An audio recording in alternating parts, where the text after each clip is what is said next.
This is a question I get throughout the year because now allergies happen any time of the year. So it's hard to tell sometimes. Is it a seasonal allergy or is this a sinus infection starting up? And the main reason it's hard to tell is because they both start up essentially the same way. You start feeling a little under the weather. You start getting a runny nose. You might start getting some pressure in your sinuses and those parts of the face that you can get a sinus infection in.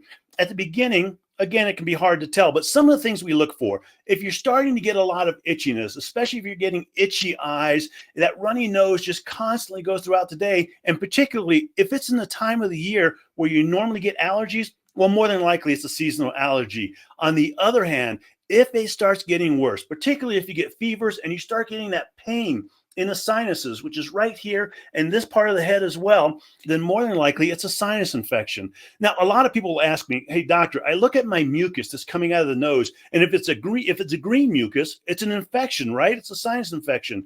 We used to think that, but that is not true. Green mucus could come out for allergies or sinus infections. The biggest key, if it starts worsening, if you get fevers with it, and particularly if it lasts longer than the typical seasonal allergies that you normally get, then it's more than likely an infection. You need to see somebody to get it treated because those sinus infections can be bad.